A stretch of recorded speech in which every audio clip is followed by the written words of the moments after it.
Bonjour. Voilà. Ce que je voulais commencer par dire, c'est que oui, la Belgique est un pays compliqué. En tout cas, quand on pense à la répartition des compétences, on a du mal à s'y retrouver. Prenez la santé, et en particulier pour ce qui nous occupe aujourd'hui, la santé mentale. Ce ne sont pas moins de 7 ministres fédéraux, communautaires, régionaux, qui, s'ils ont un projet qui leur tient à cœur, doivent pouvoir s'entendre et travailler conjointement. Malgré le morcellement de nos compétences, certains projets de santé publique parviennent à mobiliser nos acteurs politiques, à faire bouger les lignes. C'est la vision de certains ministres de la santé publique qui permet cela. Mais c'est aussi un travail de concertation laborieux, souvent de longue haleine, qui traduit cette vision en une évolution effective, évolution qui prend parfois des allures de révolution. Je ne vous apprends rien en disant que le secteur de la santé mentale et les personnes qui travaillent dans ce secteur ont parfois des difficultés à changer leur angle de vue et à concevoir autrement leur façon de concevoir ce qu'est le soin et le soin aux personnes qui souffrent de problématiques de santé mentale. En 2001, alors que l'Organisation mondiale de la santé décrète l'année mondiale de la santé mentale, la ministre Magda Alvoet, la ministre Magda Alvoet présente sa vision de la santé mentale, avec comme cheval de bataille l'espoir, l'objectif de permettre aux personnes qui souffrent de santé mentale d'être soignées au plus près de leur lieu de vie et, si possible, d'éviter l'hospitalisation quand c'est possible et indiqué. L'idée a fait son chemin. 10 ans plus tard, la conviction que le travail de partenariat en réseau pour répondre mieux aux besoins et attentes des patients et en tenant compte des familles, des proches, de leur expertise et de leur expérience, cette idée, cette conviction s'est imposée comme une nécessité, un objectif à atteindre. Mais avec quels moyens? 10 ans plus tard, donc, la ministre Anke Links a élaboré un mécanisme financier qui permet de dégager une partie des moyens jusqu'alors octroyés au secteur hospitalier pour faciliter la mobilité des soignants et leur permettre d'intervenir là où vit l'usager, dans le cas où c'est indiqué de nouveau. Un guide a alors été réalisé, pas un guide mais 5 guides, puisque chaque région, communauté doit pouvoir s'approprier sa spécificité, même si les grandes lignes sont communes.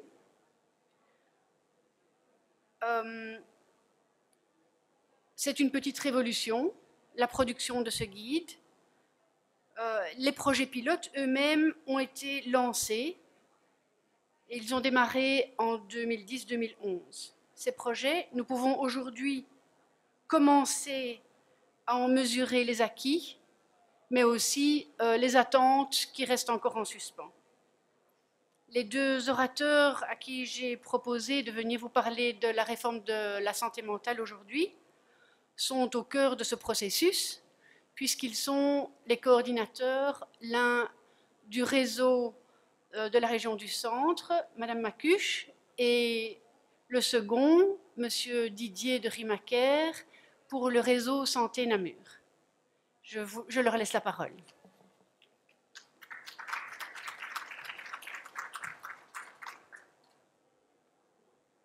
Merci beaucoup. Bonjour à tous et bravo. Ça fait 2 jours que vous êtes là. On est vendredi, c'est la dernière conférence et on va parler de santé mentale. Donc avant de commencer, je voulais vous dire merci d'être là, c'est très gentil à vous. Donc, merci Madame Villain-14 pour cette introduction. Donc, on va essayer de traverser quelques points avec vous. D'abord, qu'est-ce qui amène cette réforme des soins de santé mentale actuellement en Belgique? Ensuite, Madame Acu détaillera un petit peu concrètement comment elle se déploie et comment elle s'envisage. On donnera 2 exemples de ça, la création des réseaux, des circuits de soins. Et puis enfin, on terminera par une explication des équipes mobiles en santé mentale qui se créent dans le cadre de la réforme. Alors, cette réforme, elle ne vient pas de nulle part. Il y a pas mal d'étapes qui font qu'elle arrive. Donc, il faut savoir qu'au niveau international, cette réforme n'est jamais qu'une mise en œuvre par la Belgique d'accords qu'elle a signés au niveau de l'OMS. Ce sont les accords d'Helsinki en 2005. Dans ces accords que la Belgique a signés, on parlait déjà de développement de soins orientés vers la communauté, donc suivre le patient là où il se trouve, diminuer l'offre de soins en santé mentale résidentielle, donc soit moins d'hôpitaux, soit moins de temps passé à l'hôpital, plus d'attention portée au dépistage précoce et à la prévention des soins de santé mentale, et enfin, organiser la continuité et l'accompagnement. Donc, quand la Belgique se lance en 2010 dans cette réforme, c'est déjà quelque chose à laquelle elle s'est, entre guillemets, pré-engagée en 2005 en signant ces accords-là au niveau de l'OMS. Alors, une des prescriptions de l'OMS, vous connaissez l'OMS, l'Organisation mondiale de la santé, elle a vocation quand même à proposer des utopies à atteindre, des choses qu'on sait qu'on n'arrivera pas à atteindre, mais elle propose en tout cas une ligne directrice vers laquelle tendre. Un schéma qu'elle présente souvent, l'OMS, en matière de santé mentale, c'est cette pyramide qui explique qu'a priori, l'idéal dans la prise en charge des usagers en santé mentale, c'est en premier lieu, la base de la pyramide, c'est ce qu'on appelle le self-help ou le self-care, donc les soins que la personne peut s'apporter à elle-même. Donc, au-delà de la pensée que les soignants seuls apportent le soin, c'est l'idée que la personne en elle-même a déjà des ressources soignantes pour elle et qu'elle connaît a priori mieux que personne d'autre. Pour eux, c'est la base de la pyramide. L'échelon suivant, c'est ce qu'ils appellent les soins informels dans la communauté. On parlera plus là des proches, des voisins, des amis, de tout ce qui est liaison sociale que les usagers ont et qui sont soutenants ou qui peuvent être soutenantes dans le problème de santé mentale. L'étage suivant, seulement on trouve les soignants, dans leur logique en tout cas, on trouvera les services de santé mentaux. Ensuite, à l'échelon suivant, vous voyez, c'est partagé d'un côté les hôpitaux généraux avec services de psychiatrie ou à côté de ça, les équipes mobiles, donc Community Mental Health Treatment. Et au sommet de la pyramide seulement, on trouve les hôpitaux psychiatriques. Alors, si vous avez une petite connaissance de comment se passe la psychiatrie ou la santé mentale en Belgique, vous voyez que chez nous, c'est à peu près totalement l'inverse, quelque part. C'est pas bien ou moins bien, c'est juste que c'est la situation inverse. Dans leur schéma, ce qui est encore plus intéressant à noter, c'est les 2 parties de gauche et de droite. Ils nous disent finalement, en théorie, dans leur utopie, ce dont l'usager a le plus souvent besoin est ce qui coûte le plus cher. Il a le plus souvent besoin de soins dans la communauté, de services de santé mentale de proximité, et pourtant, c'est ce qui est le moins coûteux. Et par contre, il a moins souvent besoin concrètement de l'hôpital. Je n'ai pas dit qu'il n'en avait pas besoin, j'ai dit moins souvent. Et par contre, c'est ce qui coûte techniquement le plus cher. Donc ça peut être un des éléments qui permet de prendre en considération qu'est-ce qui fait que ça a été porteur pour des ministres de se lancer dans une réforme des soins de santé mentale. Il y a évidemment des enjeux comme ceux-ci qui sont présents, qui ne sont pas que financiers, vous l'avez compris, qui sont aussi citoyens, et puisqu'on parle aussi de la place que l'usager reprend dans ce schéma de soins de santé mentale. Un schéma qui a été souvent présenté, je ne pouvais pas ne pas le présenter, c'est le fait que la Belgique, a priori, elle a soi-disant une mauvaise place dans le palmarès européen. C'est le lit qui a le plus de lits psychiatriques par habitant. Et pourtant, pour ceux qui travaillent dans le secteur de la santé mentale ou de la psychiatrie parmi vous, vous savez qu'a priori, on a cette sensation que les lits sont engorgés, et même s'il y en a beaucoup, ils sont tous pleins tout le temps. Et c'est quand même une question à se poser, c'est-à-dire peut-être que si on créait 7000 lits en plus, ils seraient tous remplis aussi. Si la logique c'est, je ne réfléchis pas à l'alternative, j'envoie à l'hôpital, on remplira les hôpitaux, il n'y a pas de souci. Donc, sans rentrer dans le détail de ce schéma, parce qu'il y a moyen de le nuancer de 20 milliards de façons, retenons que la logique, quelque part, c'est d'essayer de casser ce réflexe hospitalier simple et de peut-être travailler davantage en réseau, on va l'expliquer, en équipe mobile, les alternatives qui existent pour que chaque acteur ait une place à prendre. Alors, les 2 prochains slides sont un peu plus touchy à présenter, c'est juste pour expliquer que quand même la Belgique, elle est extrêmement sous-performante en matière de santé mentale.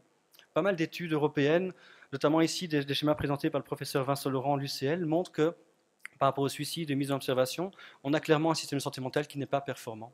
Ici, ce schéma-ci vous présente les chiffres du suicide à l'année 60, à l'horizontale, et à la verticale, les chiffres des suicides en 2005. La ligne médiane au centre, les pays qui se situent sur la ligne médiane, c'est ceux pour lesquels il n'y a pas eu d'évolution du suicide. C'est resté stable. Tous ceux qui sont en dessous de la ligne sont ceux qui ont réduit le nombre de suicides, et ceux qui sont au-dessus sont ceux qui ont augmenté le nombre de suicides entre 60 et 2005. Imaginez la psychiatrie, la santé mentale des années 60 et ce qu'elle est maintenant. La Belgique est le seul pays qui se retrouve avec le plus d'augmentation de suicides par rapport aux années 60.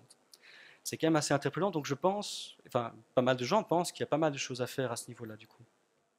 Un autre indicateur, c'est les mises en observation. Également un schéma que le professeur Laurent a présenté dans ses études et qui indique que les mises en observation, donc c'est-à-dire le fait de mettre sous contrainte de soins hospitaliers une personne qui n'est pas demandeuse de soins mais qui a un problème psychiatrique, cette mise en observation a tendance à augmenter au fil du temps, de manière constante, pas dramatique, mais idéalement, un système de soins de santé mentale performant aurait tendance à diminuer, évidemment, l'entrée dans les soins de manière contrainte. Donc c'est deux signaux qui indiquent qu'il y a clairement des choses à faire. Pas que tout était défaillant, hein, ne me traitez pas d'antipsychiatrie, ce qui n'est pas le cas, mais simplement qu'il y a des choses à faire clairement quand même. Je passe la parole à Muriel pour la suite.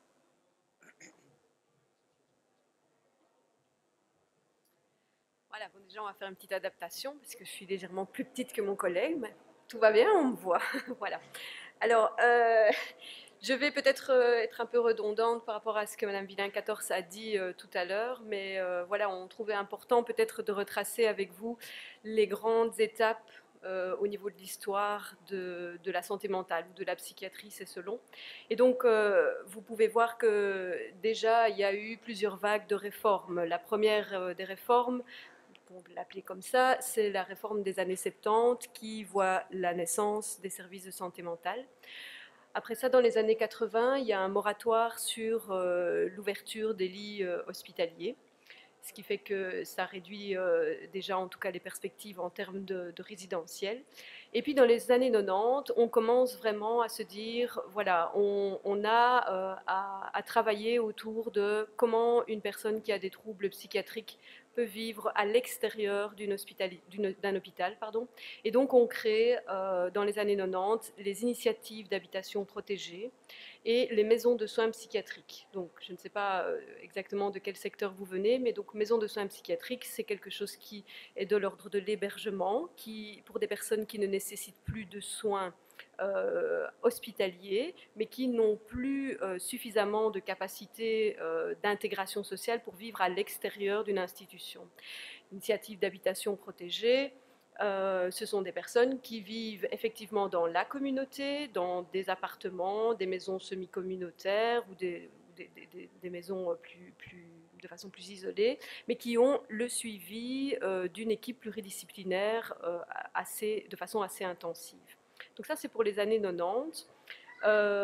En 96, on crée aussi les plateformes de concertation santé mentale. Donc c'est un petit peu logique. Si l'hôpital psychiatrique commence à tout doucement se transformer, les premières idées de concertation transversale, en tout cas les idées de il faut discuter ensemble pour que ça s'articule bien, naissent. Et c'est comme ça que les plateformes commencent à arriver. Alors, dans les années 2000, début des années 2000, on voit l'esquisse, je dirais, d'une offre de soins qui arrive à l'heure actuelle. Ce sont les SPAD, donc les soins psychiatriques à domicile.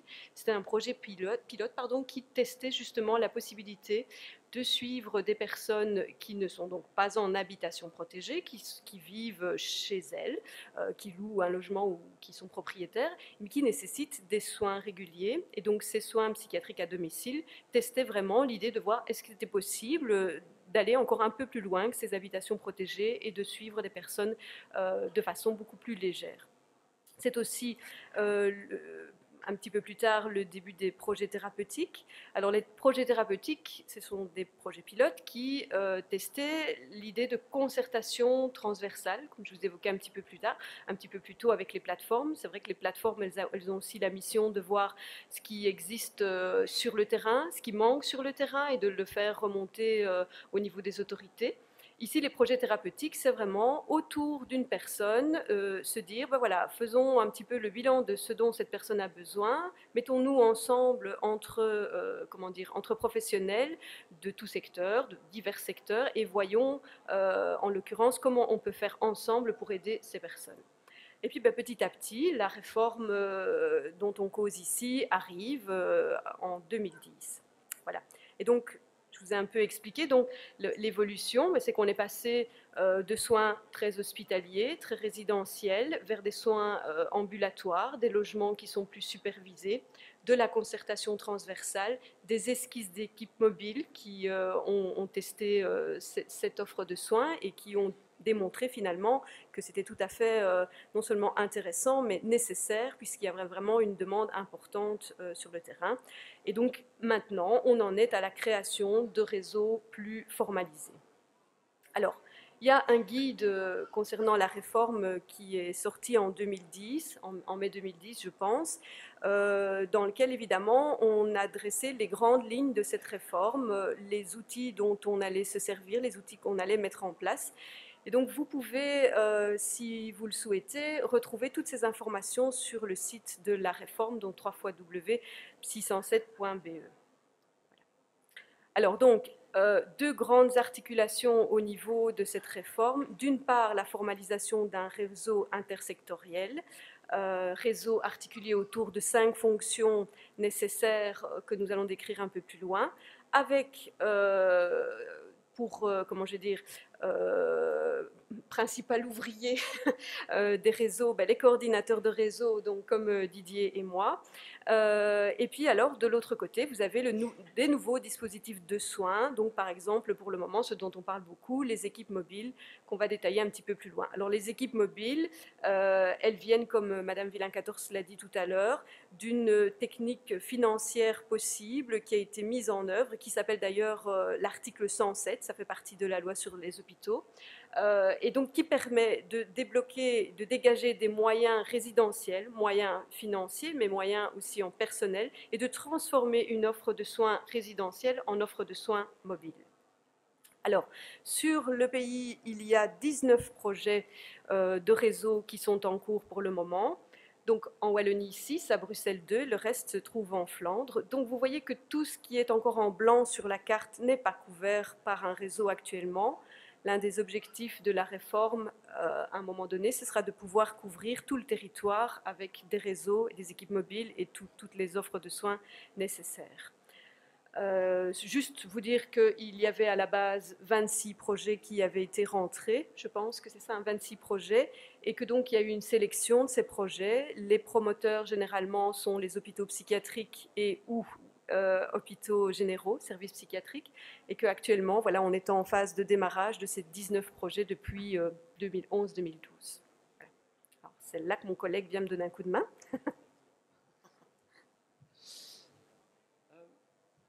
Donc concrètement, on va essayer de vous présenter les réseaux et circuits de soins dont on parle. Muriel a dit, d'un côté la réforme c'est les réseaux, de l'autre côté les équipes mobiles. Alors, ce qui est intéressant à noter, c'est que classiquement, dans le domaine de la santé mentale, on réfléchit les choses en matière diagnostique, c'est-à-dire qu'on va créer des unités hospitalières, des pavillons par diagnostic. Il y a le pavillon pour les schizophrènes, le pavillon pour les troubles alimentaires. La réforme aurait pu être ça. Elle aurait pu elle aurait pu faire la création de groupes spécialisés sur des publics cibles spécifiques. Et de façon intelligente, c'est exactement l'inverse qui est proposé ici. Elle propose au réseau de s'intéresser à la réforme sur 5 fonctions de base qui devraient, pour bien faire, s'articuler autour de la prise en charge d'un usager en santé mentale. Et donc ces 5 fonctions, vous les trouvez ici. Donc l'idée des réseaux que Muriel et moi et d'autres avons la charge de coordonner, c'est d'essayer de faire en sorte que des acteurs de terrain qui ont des fonctions, des missions qui remplissent ces 5 fonctions-là, puissent s'articuler et créer du lien. Dans la fonction 1, donc vous avez les petites icônes qui sont un peu facilitantes pour essayer de savoir et de suivre ce que je raconte. La fonction 1, c'est évidemment les acteurs de première ligne, comme vous le voyez. On va trouver là-dedans... Alors ici, nouveau, on ne parle pas que d'acteurs de santé mentale, vous allez vite le sentir, la première ligne, pour nous, c'est les SSM, c'est les centres de consultation, les plannings familiaux, mais c'est aussi les maisons médicales, c'est aussi les soins à domicile, c'est aussi les PMS, c'est aussi le SAJ, c'est aussi le SPJ, c'est aussi les services sociaux des mutuelles, des CPS, c'est aussi différentes choses qui sont en première ligne. La fonction 2, c'est tout ce qui a trait aux équipes mobiles, on en parlera un peu plus en détail tout à l'heure, donc c'est notamment ces nouvelles équipes mobiles qui se mettent en place dans le cadre de la réforme 107, mais aussi d'autres équipes mobiles qui par ailleurs existent aussi. La fonction 3, c'est un paquet énorme d'acteurs, c'est toutes les institutions partenaires qui travaillent autour de la réhabilitation psychosociale. C'est aussi une notion très très portée et très nouvelle dans la réforme, c'est une notion de réhabilitation. En gros, retenez par là, c'est-à-dire tous les enjeux qui permettent à une personne qui a un problème de santé mentale de se réhabiliter en tant que citoyen, c'est-à-dire avoir des projets, avoir des accès vers l'emploi, avoir une prise en charge sociale, administrative qui est réalisée. Donc, dans la fonction 3, on va trouver, par exemple, tout ce qui est le settle insertion socio-professionnelle, donc les EFT, entreprises de formation par le travail, les EISP, on va trouver le FOREM, les missions régionales. On va trouver pour l'action sociale tout ce qui est CPS, tout ce qui est services sociaux, généralistes ou mutualistes. On va trouver aussi là-dedans tout ce qui est hôpitaux de jour, centres de jour ou clubs psychosociaux. Donc ça peut même aller jusqu'aux acteurs de culture, aux acteurs de loisirs quelque part. Donc c'est une fonction qui est extrêmement riche, extrêmement dense en termes de partenariat potentiel. En dessous, à la base du schéma, la fonction 4, qui représente la fonction des acteurs hospitaliers, donc comme Muriel l'a dit, les hôpitaux psychiatriques, hôpitaux généraux avec services de psychiatrie et aussi hôpitaux pédopsychiatriques. Et la fonction 5, avec la petite maison presque dans la prairie, la petite maison, c'est tout ce qui touche à l'habitat. Donc là, vous voyez bien, c'est tout ce qui est hébergement ou logement. De nouveau, que ce soit spécifique ou non en santé mentale. Donc là-dedans, on a des partenaires qui sont non santé mentale comme les logements sociaux, ou les agences immobilières sociales par exemple, les régies foncières, les APL et autres. Et on trouvera pour tout ce qui est santé mentale, tous les espaces d'hébergement comme les habitations protégées ou les maisons de soins psychiatriques. Donc imaginez globalement que la plupart des réseaux 107, mais il y a des variantes évidemment, ont en moyenne quelque chose comme 300 000 habitants qu'ils couvrent. Donc on va dire pour Namur en tout cas 18 communes, pour chez toi je ne sais pas, 16 communes. C'est quand même des territoires assez grands. Et maintenant, imaginez ce territoire-là avec 400 000 habitants ou 300 000 habitants, avec le nombre d'acteurs potentiels que je viens de citer, ça vous donne un peu une idée de ce que c'est un réseau 107 à essayer de coordonner. Ça, c'est pour la charge de travail qui incombe aux pauvres coordinateurs de réseau que nous sommes. Maintenant, l'intérêt, c'est de voir les ponts qui peuvent se créer. Moi, je peux vous assurer qu'il n'y a pas plus tard que 3 mois, j'avais un responsable d'une société de logements sociaux qui me demandait ce que c'était une habitation protégée. Et tant mieux. Et tant mieux que des espaces, grâce au réseau 107, permettent que des questions comme ça se posent et qu'on fasse des ponts entre des gens qui ne se connaissent pas. On a plusieurs projets à Namur, et je crois évidemment dans ton projet aussi, vous avez des projets qui permettent à des gens qui ne se connaissaient pas avant de créer des choses ensemble. On va peut-être le détailler un petit peu après d'ailleurs. Ok. Alors, quelques mots sur l'organigramme général des réseaux. C'est comme ça dans les 19 réseaux. Donc il y a un comité de réseau qui n'est pas un comité de pilotage. Personne ne décide pour l'autre dans ce genre de comité. L'idée, c'est vraiment d'articuler les 5 comités de fonction et un comité de réseau où on va finalement faire des mises en commun de ce qui se travaille dans les différents comités de fonction. Donc, généralement, les réunions des comités se déroulent de façon mensuelle. C'est comme celle-ci chez toi, voilà, on découvre. Et donc, ça veut dire que c'est un investissement très important. Hein. Au début, on a quand même eu pas mal de difficultés à mettre, les gens autour de la table, à leur faire comprendre que ce qu'on faisait là, c'était aussi beaucoup de travail et qu'ils ne perdaient pas leur temps. Donc, on a vraiment travaillé avec des plans stratégiques, avec des objectifs qu'on s'est mis évidemment en route avec les participants pour vraiment se dire, ben voilà, finalement, à quoi ça va vous servir ce réseau, parce que si c'est pour implémenter un réseau, parce qu'il faut implémenter un réseau, mais évidemment ça ne marche pas. Donc l'idée, c'est que les gens qui viennent travailler avec nous dans ces comités de fonction, dans ces comités de réseau, ils trouvent un sens et puissent y développer leur projet et que ça puisse être cohérent par rapport aux besoins qui sont relevés sur le terrain. Pour être peut-être concret, pour expliquer l'arborescence, c'est pour compléter. Hein, mais, ça voulait dire que je n'étais pas complète. Ouais, limite, tout juste. D'accord, vas-y.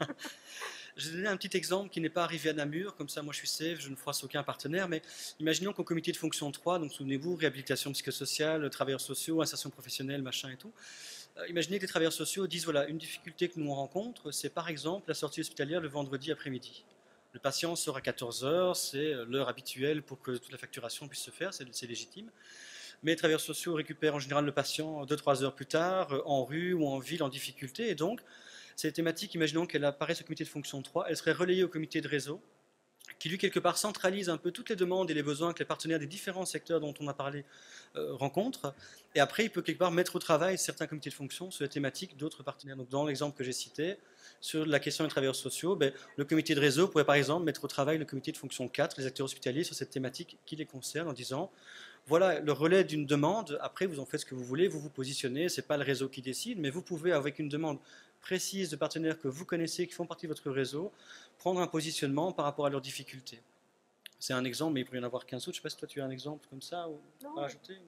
Du tout, c'était très clair. Et l'idée, c'est que ça ne se passe pas non plus comme ça dans le centre, hein, évidemment. Ah, oui. Ça n'arrive jamais, ce genre de... Non, voilà. C'est que ça, voilà. C'est fait. Merci Muriel. C'est le week-end bientôt pour tout le monde. Oui, en fait, on voulait encore vous féliciter parce que vous êtes toujours là et on est toujours vendredi. Tu dis ça quand les gens s'en vont, c'est pas très désolé, sympa. Merci beaucoup. Nous saluons. Voilà.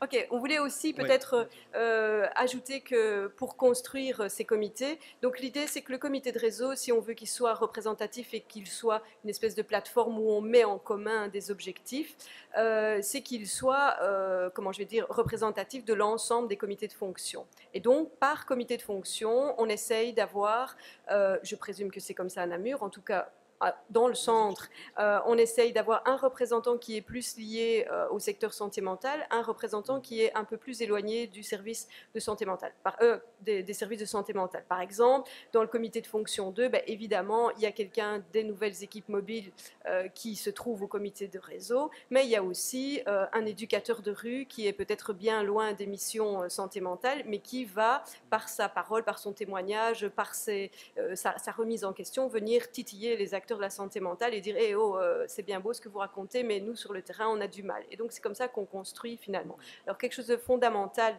et qui est quand même, je pense, notre moteur et notre énergie en tant que coordinateur, puisqu'on vient du terrain, on a quand même passé pas mal de temps, donc notre terrain a juste un peu changé, mais nos objectifs sont toujours pareils, c'est-à-dire que les besoins des usagers, les besoins des proches des usagers sont vraiment très importants. Et dans toutes les constructions de réseau, à chaque fois, les représentants des usagers, les représentants des familles, des proches sont toujours présents. Donc vous en retrouvez dans les comités de fonction, ceux qui les intéressent le plus, et au comité de réseau également. Voilà. Donc, faites-vous une idée de ce que ça représente, un comité de fonction 4 avec des directeurs hospitaliers, des chefs de services de psychiatrie, et à la même table qu'un représentant usager, un représentant proche usager, qui porte la parole d'usagers et de proches. Et moi j'ai une expression que j'aime bien là-dessus, je dis que ça apporte beaucoup d'impertinence et de pertinence. Parce qu'ils ne sont jamais à côté de la plaque, vraiment. Ils ont une parole qui est représentative, donc on n'a jamais de débordement. Ils sont toujours très pertinents dans ce qu'ils pointent, mais c'est suffisamment impertinent parce que c'est en général des questions que les professionnels n'amènent pas eux-mêmes. Un exemple de ça, qui est un peu touchy, mais à un moment donné, c'est un usager qui est arrivé avec la question, mais tiens, que font vos hôpitaux quand un patient signe une décharge? Votre action à vous, elle s'arrête. Acteur hospitalier, vous avez une décharge, légalement, c'est fini, mais c'est une question que les hôpitaux amènent rarement d'eux-mêmes et qui pourtant est super pertinente. Et on a eu un retour très, très attentif des acteurs hospitaliers sur cette thématique-là qu'ils n'avaient a priori pas naturellement envie d'aborder dans un premier temps. Donc vraiment, ça apporte des choses extrêmement impertinentes et pertinentes. Peut-être un petit mot et on termine, ce sera notre quatrième point avant la conclusion, sur les équipes mobiles. Alors, les équipes mobiles qui sont mises en place en Belgique, évidemment, ont trouvé leur source dans des modèles qui existaient déjà. Birmingham, Genève, Maastricht, Lille, Malte. Et donc, les personnes qui ont mis en œuvre cette réforme, les autorités, sont allées sur place régulièrement discuter avec des équipes mobiles qui étaient déjà. Alors, il y a plusieurs modèles d'équipes mobiles. Elles sont un peu différentes d'un pays à l'autre. Mais l'idée ici, c'est que, en tout cas, il y a beaucoup de moyens qui ont été débloqués pour que nos équipes mobiles actuellement sur le terrain puissent aussi aller échanger, soit à Lille, soit en Suisse. En Angleterre, c'est pas encore possible, mais ça le sera peut-être à un moment donné. Donc, vraiment pour aller s'immerger dans la pratique de terrain ailleurs, à l'extérieur de la Belgique, et en retirer finalement pas un modèle copier-coller, mais des expériences qu'on pourrait peut-être, comment je vais dire, remettre en place en Belgique à la sauce belge, évidemment. Comme toujours. Comme toujours. Mais donc ça fait 10 ans que ça se fait ailleurs en Europe. Hein. Donc il y avait les projets pilotes, comme Muriel en a parlé, qui étaient assez limités. Pour donner un exemple, l'ESPAD existait déjà depuis 10 ans en Belgique, mais c'était 2 équivalents temps plein pour des territoires assez grands. Ici, les équipes mobiles, c'est en moyenne quand même 20, 30, 35 équivalents temps plein. On parle quand même de gros déploiements de personnel. Et donc, 2 schémas, juste parce que c'est le week-end, et puis on doit vous réveiller avant la conclusion, mais donc 2 schémas d'exemple d'équipes mobiles qui existent ailleurs en Europe. Ici, c'est le schéma de Birmingham. Ne retenez pas grand-chose, à part les 4 flèches qui viennent du dessus et qui indiquent quoi? Qui indiquent que la première voie d'entrée dans les soins, c'est ce qui est marqué, les soins primaires de liaison. Retenez par là tout ce qui est SSM, tout ce qui est ambulatoire classique. Et puis ces acteurs-là trouvent un support vers des équipes mobiles, donc acute home treatment, des équipes mobiles plutôt aiguës, plutôt de suivi intensif de crise, et des équipes de suivi continu sur la droite. Ça, a priori, c'est un peu comme la Belgique, globalement.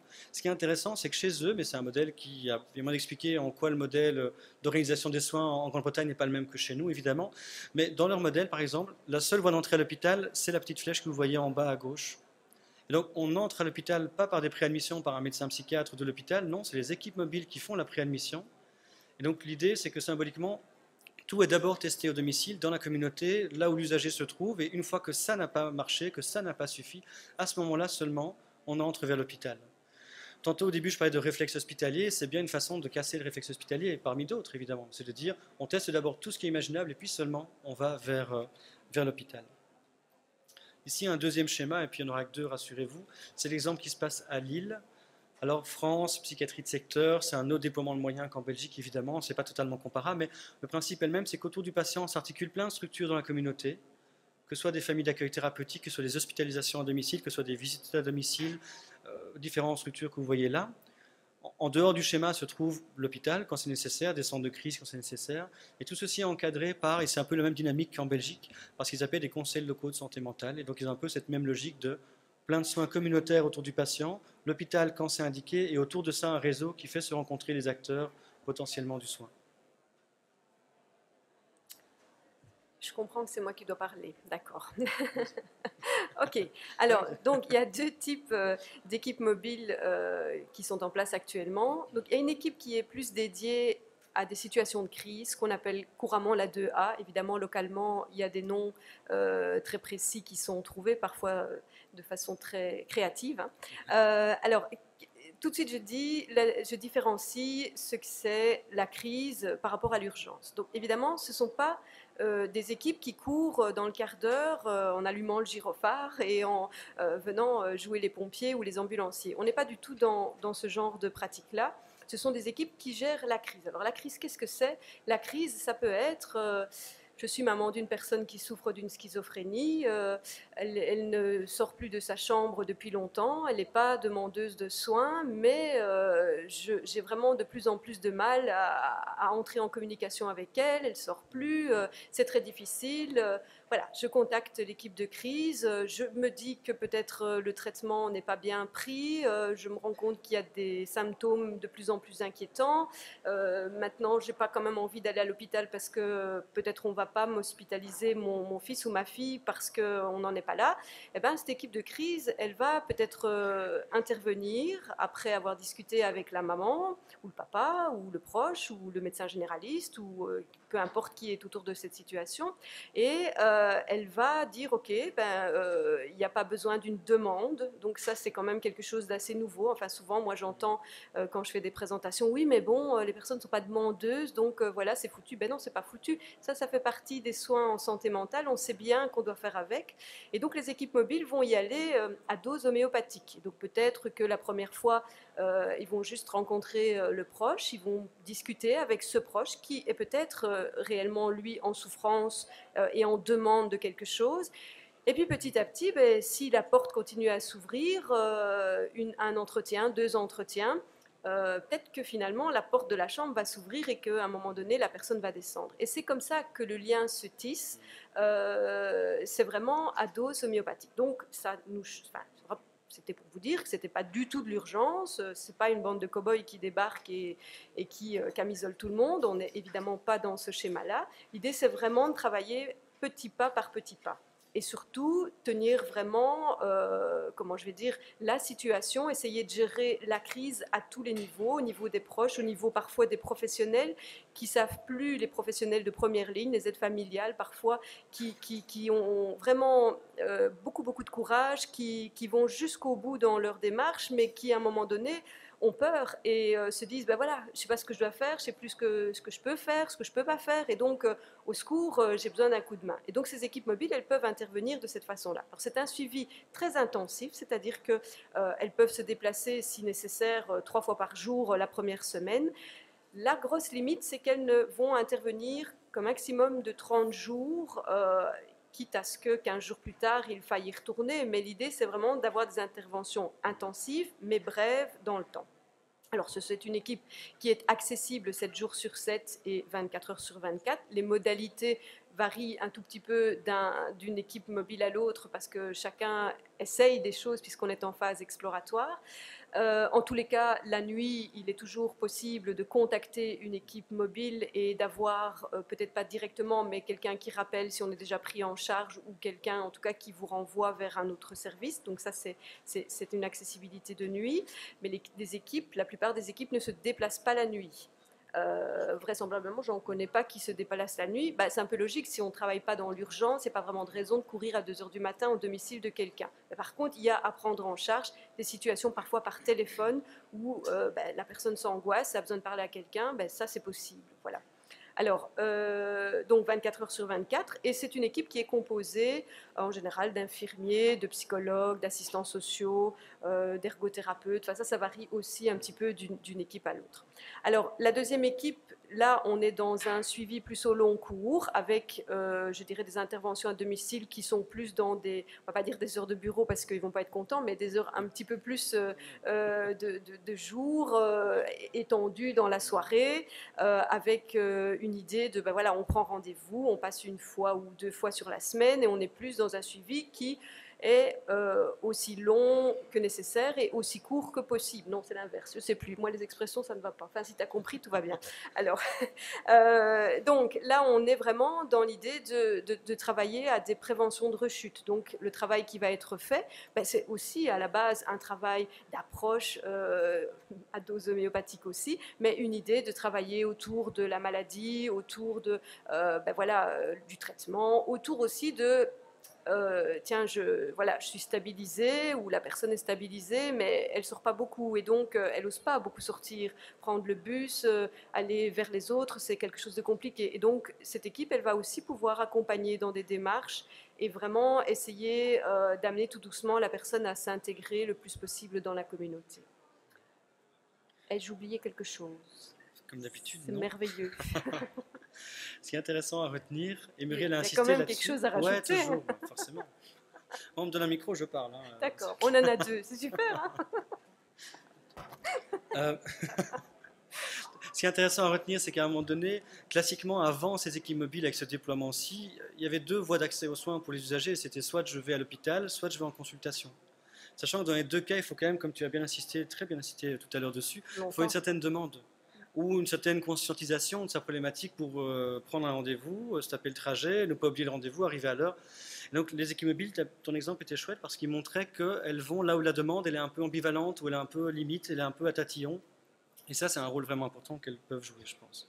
Alors, à qui s'adressent ces équipes mobiles? Alors, de nouveau, comme l'a dit Muriel, il y a des disparités entre les équipes, c'était important de le relever. A priori, à toute personne qui présente un trouble psychiatrique chronique complexe. Donc, a priori, les équipes mobiles n'ont pas vocation, mais il y a des variantes, n'ont pas vocation volontairement à s'occuper de santé mentale, de troubles psychosociaux, de santé mentale au sens très large. C'est quand même ciblé sur des patients avec des problèmes psychiatriques avérés, diagnostiqués, reconnus. Il y a des marges de manœuvre, évidemment, mais chaque équipe pourrait en parler mieux que nous. Envoyé par qui? Ça, c'est important. Par a priori, toute institution ou professionnel de la santé. Par exemple, médecin généraliste, mais ça peut être aussi d'autres acteurs qui, de manière directe ou indirecte, apportent de l'aide, du soin, du soutien à la personne. Donc, dans la majorité des projets que je connais, il n'y a pas de logique patientéliste de ce sont mes patients de mon hôpital, de ma structure, pour lesquels je fais une équipe mobile. Non, c'est ouvert à tous les envoyeurs potentiels du réseau. Et ça a même, je pense, pour une grosse partie des équipes mobiles, à ce que les usagers eux-mêmes, voire les proches, voire la famille, voire les voisins, puissent appeler pour émettre leur inquiétude et participer à faire émerger une demande. Donc l'envoi de demande peut être vraiment très très large. Alors, comment on a déjà un petit peu parlé de comment ça se passe, peut-être que je voulais insister sur le public cible. Alors c'est vrai que mon collègue explique qu'on est dans des situations où les personnes ont une maladie plus chronique. Il ne faut pas confondre le public cible des équipes mobiles et le public cible du réseau. Le réseau, il est accessible et il est prévu pour les personnes, toutes les personnes qui ont un problème de santé mentale. Quand on dit santé mentale, on pense parfois à un petit problème de santé mentale, et puis à un très grave problème de santé mentale.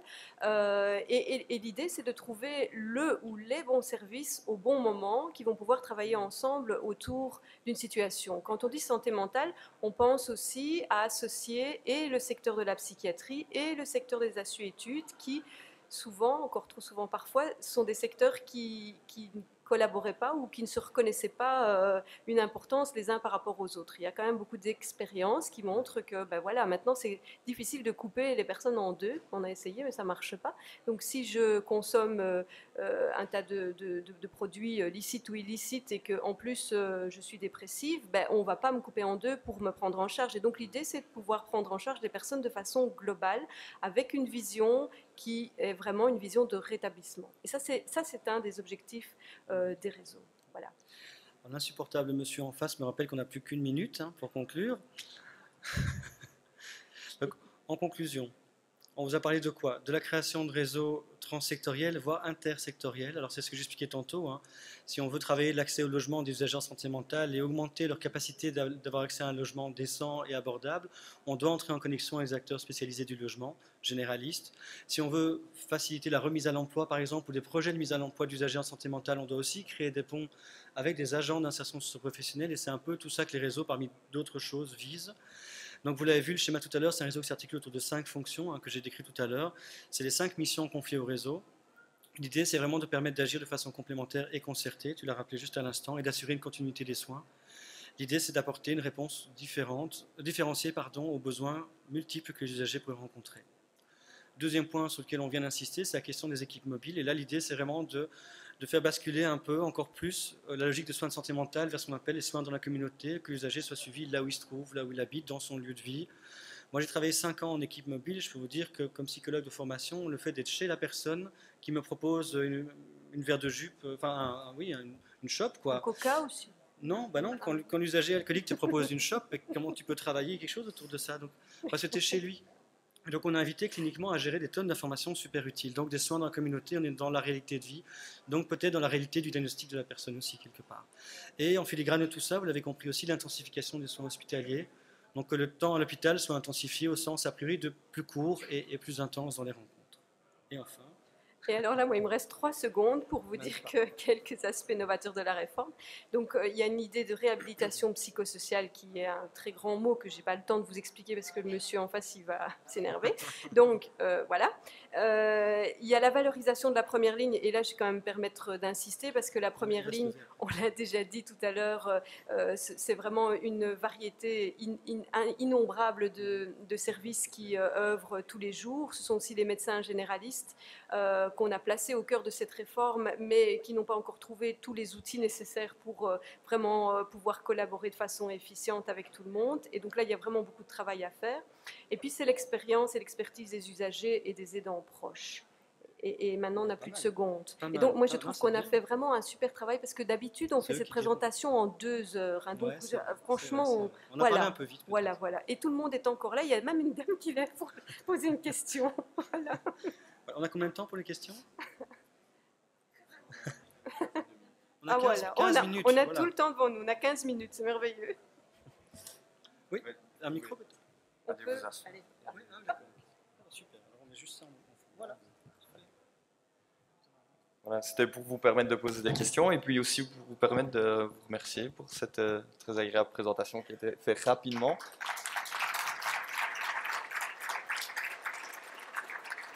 Et plus largement, pour vous remercier et remercier les gens qui travaillent sur la réforme de santé mentale.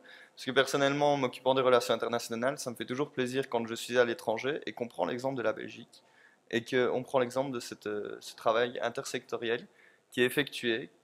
Et vous parliez de documents OMS, par exemple, qui sont souvent des vœux pour une meilleure santé, mais qui sont souvent inaccessibles. L'OMS a pris l'année dernière un plan sur la santé mentale qui a été appliqué par une décision régionale et dans laquelle, quand j'ai donné mes conclusions ici à ma directrice pour le département de la santé, pour lesquelles nous n'avons plus rien à faire si ce n'est de soutenir le secteur à l'heure actuelle et d'approfondir cette réforme, mais que nous sommes tout à fait dans le chemin qui nous est proposé. Donc merci pour le travail que vous faites et merci au secteur aussi pour le travail. On va pouvoir commencer la séance de questions-réponses. Si quelqu'un a une question, vous pouvez lever la main. Voilà. Moi, en fait, je voulais vous poser une question parce que je travaille en maison de repos et de soins. Et c'est vrai que nous sommes confrontés de plus en plus à des personnes démentes, mais aussi à des cas psychiatriques et on ne sait plus quoi faire. Mercredi, j'ai encore été devant un cas où la personne avait des hallucinations, voyait sa sœur, enfin des trucs comme ça, et on ne sait plus quoi faire. Donc on aimerait bien aussi qu'il existe des équipes mobiles aussi pour les maisons de repos et de soins, pour éviter aussi de devoir les assommer de médicaments, les hospitaliser, enfin qu'il y ait un suivi extérieur de quelqu'un de l'extérieur. Je donnerai une partie de réponse, je suppose qu'il y en aura d'autres. Il existe de manière locale dans certaines régions comme à Namur des services de santé mentale qui ont des missions spécifiques autour des personnes âgées. Pardon? Oui, 3, c'est ce que je dis, je donne une partie de la réponse. Des psychologues? Des psychologues, oui, qui font un suivi à domicile.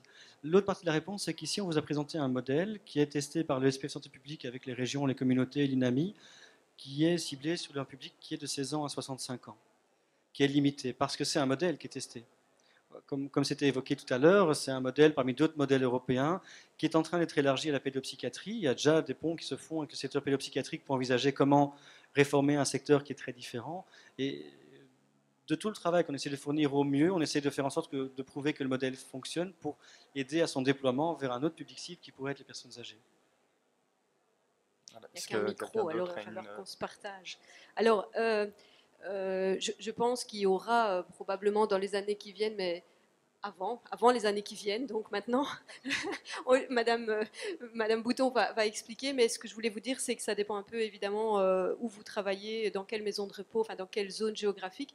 Il faut savoir que, par exemple, nos équipes mobiles dans la région du centre, étant entendu que pour le moment, oui, on parle de 65 ans, mais il n'y a pas vraiment dans les écrits d'âge limite à l'intervention des équipes mobiles. Et donc, comme ils n'aiment pas trop les modèles, ils se sont dit qu'avant qu'il y ait quelque chose qui existe, ils allaient intervenir si nécessaire dans les institutions aussi. Et donc, assez régulièrement, ils sont appelés par des maisons de repos et ils font un travail. Alors, ils ne font pas tout le travail, parce que l'idée, c'est évidemment de ne pas faire le travail que les autres peuvent faire, mais ils viennent amener une expertise. Et il y a un travail qui peut se faire aussi avec des services de psychogériatrie, et ils font un peu le lien entre les deux. Donc, l'idée encore, c'est de se dire, ben, vous, en tant que maison de repos, quelqu'un qui travaille dans une maison de repos connaît très très bien la personne qui va pas bien. Donc l'idée, c'est finalement de cumuler les expériences et de travailler ensemble. Voilà, ça c'est un exemple. Mais ça n'existe pas partout et peut-être qu'on ne peut pas le faire, donc je le dis en cachette. Donc, moi, je me présente, je suis Brigitte Bouton, inspectrice générale pour les aînés, la famille, la santé à la région Wallonne. Il faut savoir que, pour ce qui concerne la réforme des soins de santé mentale, il y a véritablement 3 lignes, 3 axes. Il y a l'axe des adultes dont on vient de parler, qui vous a été décrit aujourd'hui. Il y a l'axe de la pédopsychiatrie sur lequel on travaille, notamment Sophie et moi, avec beaucoup d'investissements, surtout pour Sophie, qui va suivre. Et le 3e axe, c'est la psychogériatrie. Alors, c'est sûr que ça peut vous paraître un peu lointain dans le temps, mais en principe, l'autorité fédérale va commencer à nous faire travailler sur la psychogériatrie, peut-être fin de cette année, début de l'année prochaine, si on arrive au bout pour la pédopsychiatrie. Alors, il y a autre chose. Dans les MRS, normalement, vous avez un référendement. Oui, mais c'est ce référendement qui doit veiller. Oui, mais quand les crises arrivent, après que le référendement est là. Oui, mais le référendement a aussi un rôle formation auprès de ses collègues et de pouvoir justement donner des orientations, savoir comment réagir.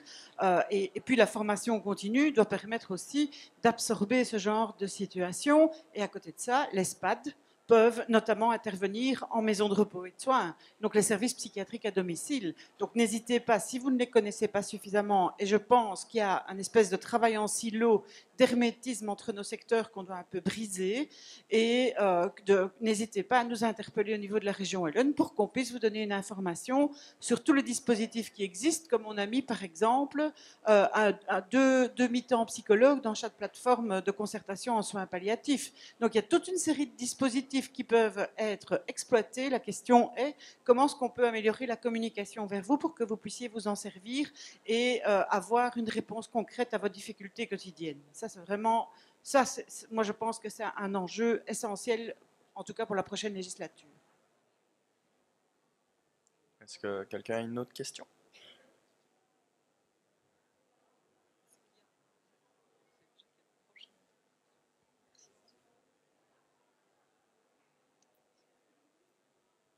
Bonjour tout le monde. Simplement pour les personnes qui souffrent d'un Alzheimer, mais qui ont moins de 65 ans. Parce que normalement, une personne de moins de 65 ans ne peut peut-être pas rentrer en maison de repos. Et alors, elle peut quand même... Il y a un système de dérogation. Si on a moins de 60 ans, on peut obtenir dans les 24 heures une dérogation de la part de la région Wallonne. On a l'habitude, on en fait quasiment tous les jours pour des personnes âgées de moins de 60 ans. Et les personnes qui souffrent de la maladie d'Alzheimer pourraient tout à fait, de façon précoce, parce que ça existe, il y en a qui peuvent la déclarer à 35 ans, eh bien, peuvent, le cas échéant, rentrer dans une maison de repos si c'est nécessaire. Merci. Après, une réponse peut-être plus concrète par rapport à Namur. Les équipes mobiles Pléiade à Namur ont un fonctionnement, parce qu'il y a peut-être des variantes, mais leur public cible, si les personnes ont uniquement un trouble neurologique qui n'est pas associé à un trouble psychiatrique, à ce moment-là, ils n'interviennent pas dans la situation. Par contre, s'il y a un trouble psychiatrique associé, et c'est quand même assez souvent le cas, ils n'ont pas de contre-indication à pouvoir rentrer dans la situation. Le critère, c'est qu'il faut qu'il y ait un enjeu psychiatrique adjacent. S'il y a une démence associée, pas de souci, mais si c'est qu'un enjeu vraiment démentiel et qu'on est que là-dedans en termes de... C'est à mon avis rarement le cas d'ailleurs, mais donc, a priori, ils peuvent intervenir pour autant qu'il y ait un élément psychiatrique présent. Est-ce que quelqu'un a une autre question?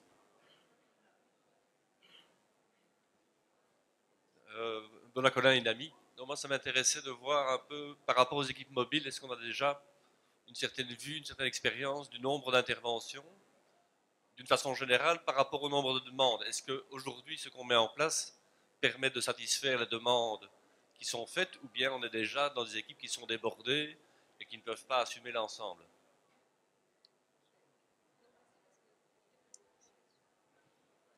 C'est pas que parce que j'aime bien parler, c'est parce que nos équipes mobiles à Namur sont un peu plus avancées, sachant que celles de la Louvière ont démarré un peu plus tard. Donc c'est juste pour ça. Mais elle aura le micro après quand même, si elle le veut.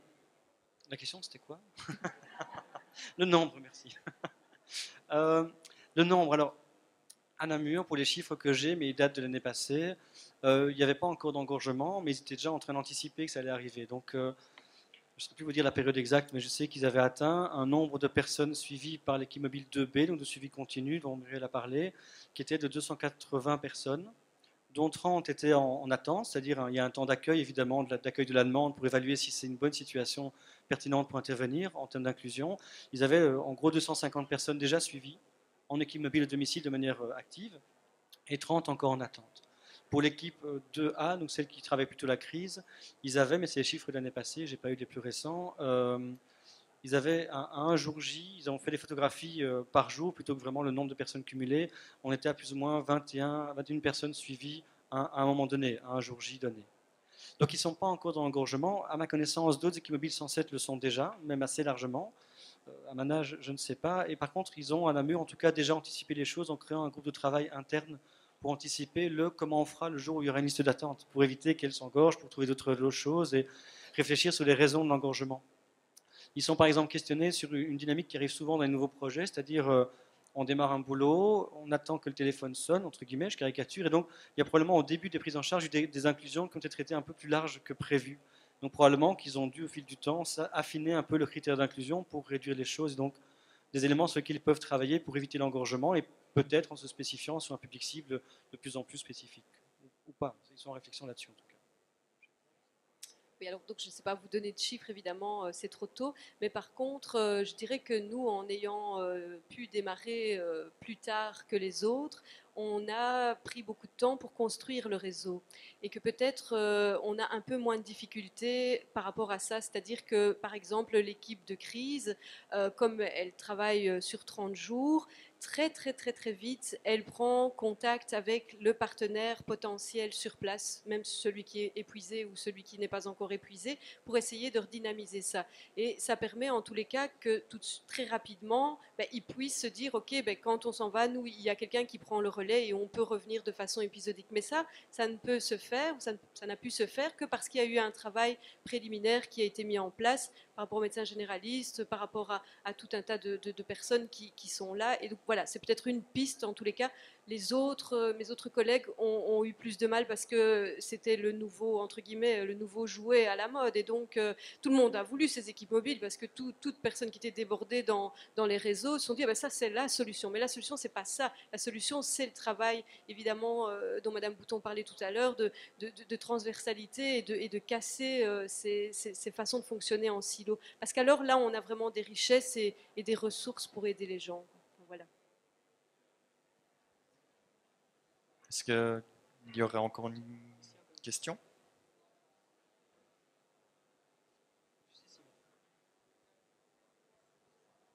Quand je... Quand je vous entends, est-ce que concrètement, il y a des projets qui sont établis pour pouvoir parler de transversalité? Parce que moi, j'entendais la personne derrière moi et je fais un parallèle peut-être un peu abrupt, mais avec les services des soins palliatifs, où il y a quelques années, les services des soins palliatifs au sein des maisons de repos, il n'y avait pas vraiment un accès des plus ouverts et on n'avait pas un contact. Puis c'est vrai que des politiques se sont mises en place et au jour d'aujourd'hui, les choses ont bien changé et il y a vraiment une interaction entre l'institution maison de repos et soins et les services de soins palliatifs, malgré le fait que nous ayons des référents en interne, mais il y a vraiment un continuum. Ce que actuellement, malheureusement, au niveau de la santé mentale, nous n'avons pas. Donc, est-ce que concrètement, on peut envisager, est-ce qu'il y a des délais, des projets qui vont en ce sens? Oui, alors sans doute que Madame Bouton pourra dire un mot sur ça. Ce que je voulais vous donner, en tout cas comme exemple de transversalité, c'est qu'on a mis au point, donc, dans la région du centre, une façon de se concerter entre les acteurs de la grande précarité et les acteurs de la santé mentale, deux mondes qui, a priori, ne se parlaient pas beaucoup, c'est-à-dire si je suis dans la rue et que je vais dans un abri de nuit ou un abri de jour et que je délire, on va dire que je serais mieux à l'hôpital. Et quand je suis à l'hôpital, je délire plus, mais on me dit, vous avez des problèmes sociaux et donc c'est le secteur social et pour bien faire ce secteur de la grande précarité qui doit vous aider. Et donc l'idée, c'est qu'on a réfléchi ensemble. Alors c'est le plus gros du travail, hein, c'est très bête, mais ça, on passe beaucoup de temps à ça, c'est-à-dire mettre les gens autour de la table,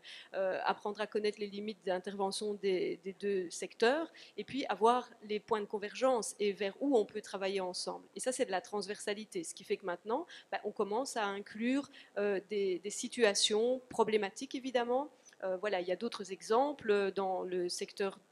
C'est fort inspiré de ce qui existe dans le secteur de la Suétude, d'un réseau supralocal au niveau à Suétude, qui travaillait déjà comme ça et qui travaille comme ça depuis une dizaine d'années. D'autres exemples de transversalité, c'est réunir des médecins généralistes et des médecins psychiatres. Les médecins généralistes, dans mon réseau, on dit Madame Macuche, nous on vous suit si vous ouvrez une brèche de dialogue avec les médecins psychiatres. Donc je l'ai fait. Mais alors c'est compliqué. Mais maintenant ils en redemandent, donc ça avance. Ça veut dire qu'ils ont des choses à apprendre les uns des autres. Ça veut dire que jusqu'ici ils ne s'échangeaient pas les numéros de GSM. Et les psychiatres, de façon très humble, disaient nous on n'ose quand même pas vous donner des conseils en termes de médication. Et puis le médecin généraliste dit mais si, donnez-nous-en. Et donc voilà. Et donc c'est très ridicule ce que je dis, mais c'est le b à bas. Et quand on sait démarrer comme ça, on peut avoir tous les projets qu'on veut. Deux autres exemples, et puis Madame Bouton, je pense, conclura encore mieux que nous, quelque part, la réponse à votre question. On a, par exemple, des exemples de transversalité. À Namur, on a un projet capteur de logement, par exemple. Je ne vais pas détailler le projet, mais c'est un projet qui rassemble le relais social de Namur, qui rassemble une agence immobilière sociale et qui rassemble le réseau santé Namur. Donc on a vraiment le secteur de la santé mentale, le secteur de la précarité et le secteur du logement qui collaborent sur un même projet et qui vont jusqu'à organiser le recrutement ensemble, par exemple. On a également, mais ça c'est dans d'autres projets 107 aussi, un CRF qui va se créer. L'INAMI a investi des financements et des fonds pour que des CRF, des centres de rééducation fonctionnelle, puissent être créés pour des patients psychiatriques de manière généraliste. Et donc ici, par exemple, ce qui est intéressant, ce n'est pas tellement la création de ce centre, parce que ça c'est le financement que l'INAMI propose, et c'est vrai dans d'autres projets, mais à Namur, en tout cas, on l'a vécu et se travaille de manière transversale, parce que, comme pour les capteurs de logement, le recrutement s'est fait par le Forem, la mission régionale emploi du coin, par les acteurs d'habitation protégée locaux et par les acteurs de santé mentale. Donc on a vraiment eu, jusque dans l'analyse des CV, des partenaires de secteurs qui ne se parlaient pas il y a encore un an et demi. Donc la transversalité, pour moi, c'est, comme dans les exemples de Muriel, ce genre de choses-là qui émergent. Le travail de réseau, c'est vraiment quelque chose qui se construit peu à peu. Il faut savoir que, par exemple, au mois de janvier, on a rencontré l'ensemble des médecins généralistes de la Wallonie pour la première fois. Et leur demande à l'issue de cette rencontre, c'était justement d'organiser la même chose avec les médecins spécialistes, eux ensemble, et puis de rassembler médecins généralistes et médecins spécialistes pour qu'ils puissent se parler sous l'égide des autorités régionales. Donc ça signifie clairement qu'il y a encore pas mal de pas à faire. Et le travail de réseau, c'est quelque chose qui se construit peu à peu. C'est parce que nous, au niveau de l'administration du gouvernement wallon, on a voulu soutenir la démarche du travail de réseau et la transversalité dans nos actions et qu'on se parle en interne, qu'on crée des conditions favorables au développement de cette transversalité. Donc c'est quelque chose dont vous vous allez entendre parler de plus en plus souvent, parce qu'on va sortir chacun de son petit domaine en disant ben, il faut regarder ce qui se passe ailleurs parce que c'est utile dans votre pratique. Des procédures ou des processus, c'est comme vous voulez, mais on n'est peut-être pas obligé tout de suite d'aller vers ça, parce que d'abord, il faut, comme l'a dit Didier et comme l'a dit Mme Macuche aussi, il faut que les gens apprennent à se connaître. Je suis sûre que si je parle au niveau des maisons de repos du secteur de la santé mentale, ben, je vais avoir des yeux tout ronds et inversement. Hein. Donc, parce que les gens ne se connaissent pas. Et l'occasion de ce salon, c'est aussi ça, quoi, c'est de proposer une multitude d'interventions qui permettent à des gens de secteurs différents de se rencontrer et d'entendre autre chose que ce qu'ils connaissent d'habitude. Merci beaucoup pour ces réponses. On va clôturer ce débat ici. Maintenant, vous êtes tout à fait libre de rejoindre les participants à ce panel à l'espace Wallonie, qui est juste ici plus loin, pour leur poser de plus amples questions, si jamais ils veulent bien vous répondre, mais je pense qu'ils n'ont pas de difficulté à parler. Merci beaucoup. Je l'ai. Vous pourrez retrouver cette conférence, ces slides, ainsi que l'ensemble des conférences donc sur le site que vous pouvez voir ici à l'écran. Donc c'est socialsanté.wallonie.be. C'était la dernière conférence sur ce site. Il y en aura encore d'autres sur les autres. Merci beaucoup. Bonne fin de journée.